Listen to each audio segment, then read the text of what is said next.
This is John Hagen, a history, government, and liberal arts honors student at the University of Texas at Austin, and the following conversation was conducted as part of a final project for Dr. David Crew's Germany in the 20th Century course. A very interesting topic indeed, the Bohemian Lands had a long-standing tradition for deep intermixing between German and Czech speakers, Jews and Christians. Yet the violent unmixing of families and communities during and in the wake of Nazi Germany's occupation of the region all but erased the memory of interethnic intimacy. I was joined by Dr. Tatjana Lichtenstein to talk about a project she is working on that deals with these intermarried families in Bohemia during the Holocaust. Her upcoming work is tentatively titled Intimacy and Persecution: Jews, Non-Jews, and the Holocaust in the Bohemian Lands. Dr. Lichtenstein is an associate professor of history and director of the Schusterman Center for Jewish Studies, and I began our conversation by asking her about what led her to the topic of intermarried families. So it was the people in my last book that led me to the project I'm working on now, which has a lot to do with Jews and non-Jews who were intermarried, so shared families, shared their lives.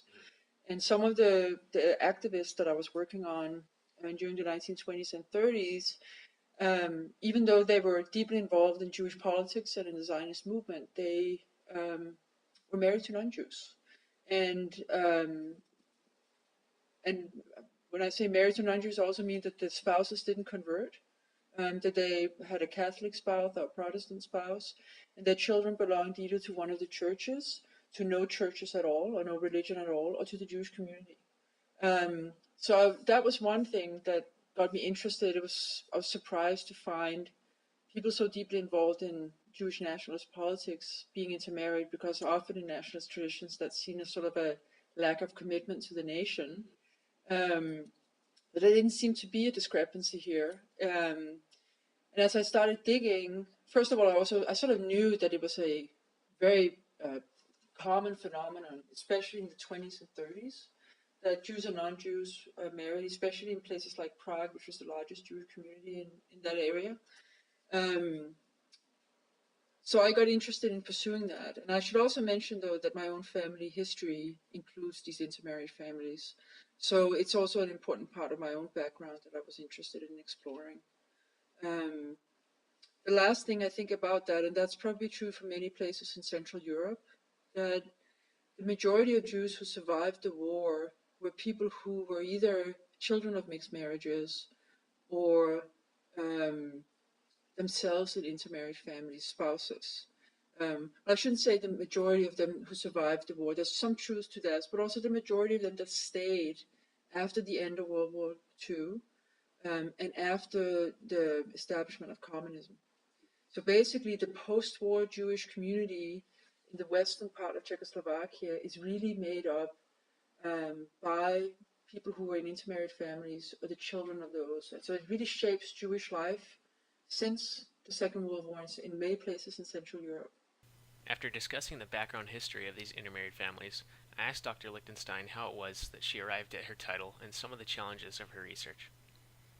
Well, the title it's an ambitious title because the families that are the easiest to trace in the archives are the ones that have a legal tie, so the ones that are intermarried.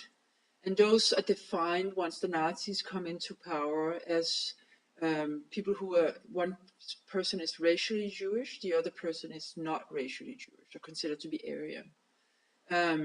Many families are in practice intermarried, meaning it is a person from a Jewish background and a person from a non-Jewish background who are intermarried, but if they don't list their religion, if they're considered to be someone without conviction, which was a legal category in interwar Czechoslovakia, it's hard to trace them, right?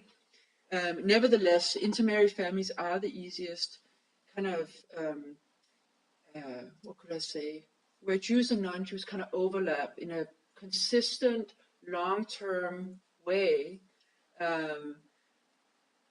And I'm really interested in the ways in which non-Jews responded to the persecution of Jews and how Jews relied on, reached out to, rejected, self-isolated in that moment of persecution. So it's that where those two kind of worlds meet that I'm interested in, and the intermarried families, again, it's the one that's easiest to trace. But of course, people meet or overlap in those worlds in different ways. Neighbors, right? Like people actually living in the same, let's say, apartment building and the houses next to each other. People are friends, people are lovers, people are colleagues. There are many different ways in which it overlaps, but they're harder to get at on a sort of in a broader way than the families are. And I think also during the war, as Jews and non-Jews or the regime tries to isolate people, um, the ones that are very difficult to isolate are these intermarried families. So the title reflects that I'm interested in the broader interaction between Jews and non-Jews during the war. But in reality, the intermarried families are going to be a very big piece of that, because those are the people I can trace, um, who also had those relationships for a lot of the period of the war. Those bonds were sustained. I then asked Dr. Lichtenstein about the laws relating to marriage in the occupied Bohemian lands, and in what ways those laws related to laws that the casual reader may be more familiar with, such as the Nuremberg Laws of 1935 that applied to Germany proper. So it's complicated. So first of all, I want to say that between 1918 and 1938, so when there was Czechoslovakia, you could have civil marriage. Um, and so you didn't have to change your religion, in other words, to marry. Like if you were Jewish and Catholic, you didn't have to become either Jewish or Catholic to have a marriage. You could have a civil union, a civil marriage. So that was a new thing in 1918. So that was important. It is not until the Nazis occupy what was the western part of the state that was called Czechoslovakia in March of 1939 that the German laws regarding defining who is a Jew, regarding marriage, and all these other rules and legislations that they had passed in Germany in the course of the 1930s come into effect in what becomes the protectorate of Bohemia and Moravia. So, where 1935 is important in this context is when the laws are enacted in the protectorate, the ones forbidding marriage between Jews and non-Jews, and I will also say there's an added complication, which was that in a so-called Aryan German speaker, citizen of this area, and a Jewish citizen, from the very beginning could not marry. However, someone who was considered to be ethnically Czech could marry Jews longer. So this area is more complicated because it's more ethnically diverse than Nazi Germany and Austria was. So there are actually different legislation that impacts so-called Aryan Czechs, Aryan Germans, and then people considered to be Jewish. So the 1935 is important there because what happens is if you have children after that date of Nuremberg laws of 1935 in a mixed marriage, they are considered a certain degree of mixed. So those laws in Germany, when Germany had nothing to do with Czechoslovakia, they still become kind of the marking point for defining what kind of status the intermarried family has and what status their children have. I'm actually, and sometimes I'm surprised that people could figure this out because it's enormously complicated, the legislation. The ways in which status is dependent on when or if you were members of the Jewish community, when the marriage was established, and all these kinds of things. It's kind of a puzzle to figure that out. An important term in Dr. Lichtenstein's work is Ghetto without walls. It references civilian collaboration in anti-Jewish measures, which played a key role in bringing about the social death of Czech Jews in the protectorate of Bohemia and Moravia. In some cases, these anti-Jewish measures conducted by ordinary Czech civilians even outpaced actions by the Nazis. With the participation of ordinary non-Jewish Germans, caused the isolation and the denigration of the Jewish population when we talk about a social death, right? That there is this actually almost complete isolation of Jews. They really are outside of the community of ordinary non-Jewish Germans, right? They don't go to school together, they don't shop together, they don't work together. Sometimes they don't even live in the same part of town. Many of the public spaces are off limits to Jews, so they don't interact with non-Jews. and Jews self-isolate to a certain degree as well. It doesn't happen in any part of Czechoslovakia until the country is divided into two states, and the Germans occupy the west, and a fascist state is established in the eastern part of Slovakia, independent Slovakia. Independent Slovakia enacts the same kinds of anti-Jewish legislation as the Nazi Germany did. So the effort there to cause social death is there. In the protectorate, unlike in Germany, but like Austria, these laws come into effect almost overnight. And it's an effort to, again, isolate Jews economically, socially, and so on. Break the bonds between Jews and non-Jews, right? And that was not merely something that was, it is of course top down in terms of the legislation and the signals from above, from the regime, from the authorities. But Czech authorities took initiative to also isolate Jews, to sometimes actually act against the Jewish population faster than the German authorities wanted, especially when it came to dispossessions, taking Jewish property. And ordinary Czechs and Germans in the protectorate also preempted legislation somehow. For example, even before the protectorate was established, but after the Munich crisis, what's called the Second Republic, October 38 until March 15, 1939, when Czechoslovakia was still independent, but under sort of Sudetenland has been taken over by the Germans, and it's really a state that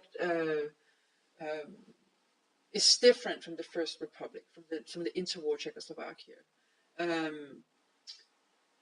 That comes with a sort of surge in anti-Semitism and xenophobia. That in that period of time after the Germans had taken over the Sudetenland, and that's when Beneš flees, right, and Hacha becomes the president. Jews are fired routinely from their positions by this Czech government. There is a shocking amount of anti-Semitism. They discuss it in the Jewish community. When you read the minutes of the board meetings there, people are dismayed and shocked about how anti-Semitic the Czechs are. This is before the German occupation. So again, it sort of seems like these things were under the surface, and in this political moment, right, when things turn right, and when anti-Semitism actually becomes a way of both expressing Czech nationalism, but also anti-Germanism, because Jews were often associated with German culture in this area. Jews feel it very strongly from their Czech neighbors, and that only intensifies during the German occupation afterwards. So in other words, it is a similar process to the one in Germany with social death, but it happens in some ways faster, quicker, right? Because it's overnight with the occupation. Laws come in, not gradually, but at one sweep. And then, people begin, withdrawing, isolating, or persecuting, depending on what their situation is. I then asked Dr. Lichtenstein about what kinds of options these intermarried families had after the Nazi occupation began. Of not just Jewish refugees from Germany and Austria, also lots of people, socialists and others who were persecuted by the Germans, were refugees in Czechoslovakia. So Czechoslovakia as a neighboring country was really hyper aware of what was going on in Germany. And Jews, even though Jews felt very safe in Czechoslovakia, they felt very unsafe by the growth of Nazi aggression. There's no doubt about it. But as you know, it was very difficult to get visas, right? It's difficult to leave. And people did leave. Some went to France, like the family of the very important Holocaust scholar Saul Friedlander. Later, of course, they got caught up in the Nazi occupation as well. People tried to flee to different places, but it was very difficult. And as soon as the German occupy, they put in a system that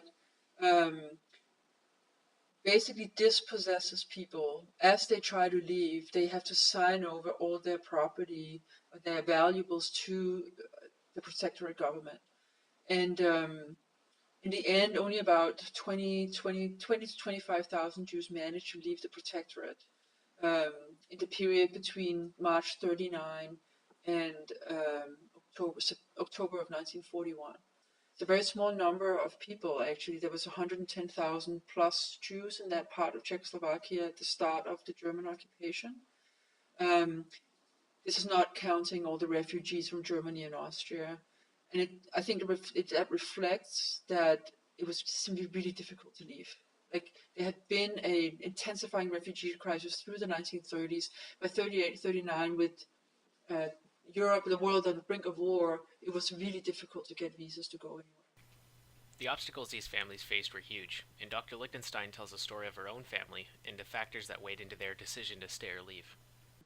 I can tell you my own grandfather, and he was married to a non-Jewish woman, so-called Aryan Czech. My grandfather got baptized in order to obtain a visa to South America, so that he and my grandmother, just before they had children, could go. And so they were ready to leave, and her mother was blind. My grandmother's mother was blind. And the story in the family is that they had the visa in hand. There were a whole group of Jews that were going, who had converted to Catholicism in order to be able to get this visa. And basically, my grandmother's mother said to them that she would throw herself under a train if they left, because she felt so dependent on them. And this, in the family, is the story of why they didn't use the visa that my grandfather had purchased to leave.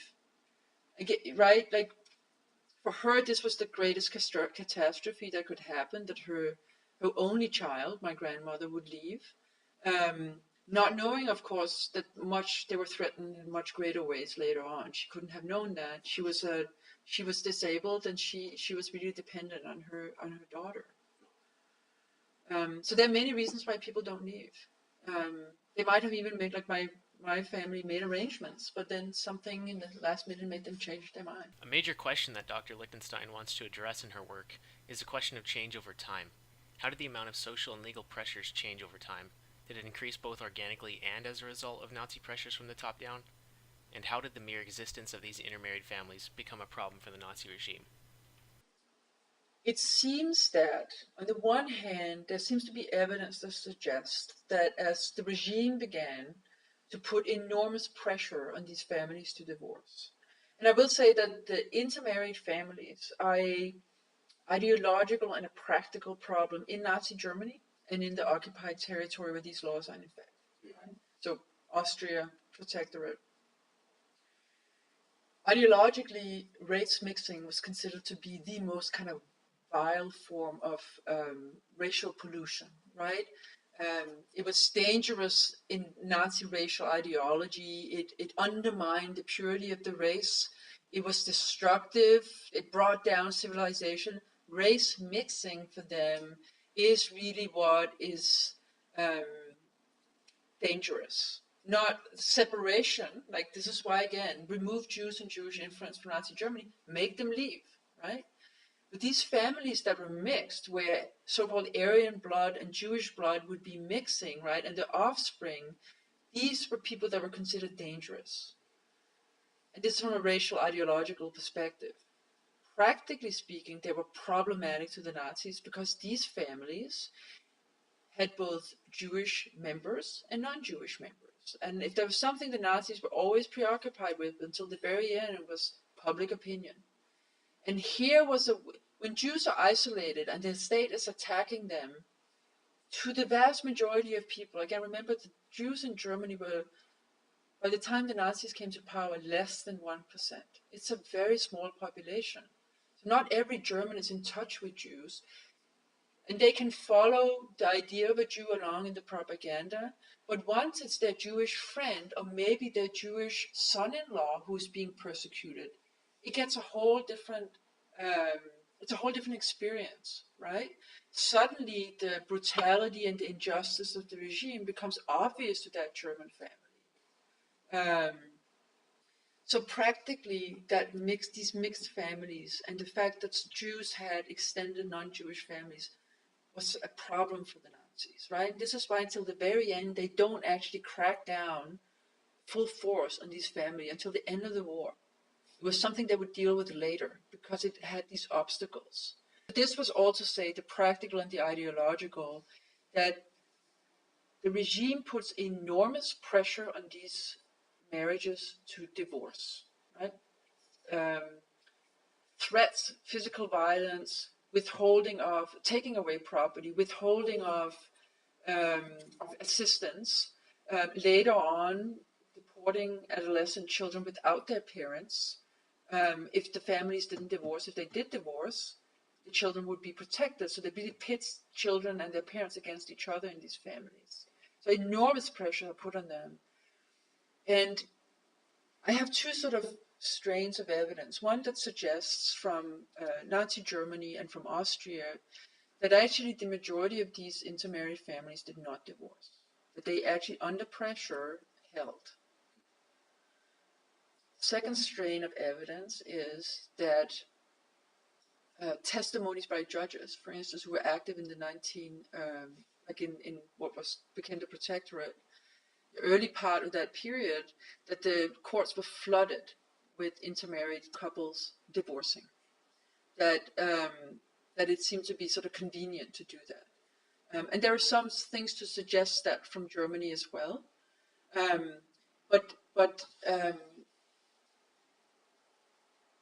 it seemed that many of the unions held. Some of them held through the war, and then people divorced after the war. I've seen a couple of examples of that. And people also divorce, and I know you have that, you wanted to talk about that as well, that divorce doesn't always mean betrayal or giving up. It can also be a strategy for survival.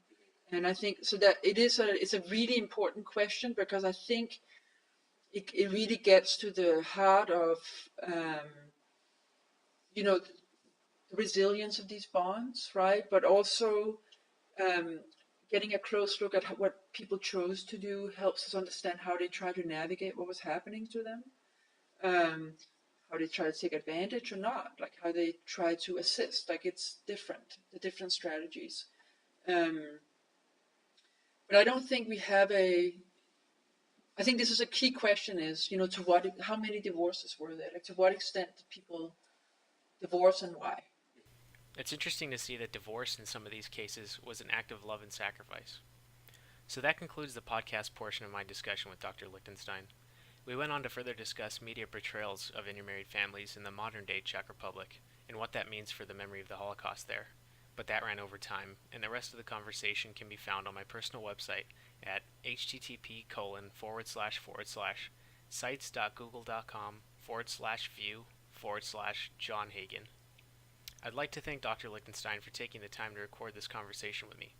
Once again, this is John Hagen, and you have just heard a conversation with Dr. Tatjana Lichtenstein, director of the Schusterman Center for Jewish Studies, whose upcoming book is titled Intimacy and Persecution: Jews, Non-Jews, and the Holocaust in the Bohemian Lands.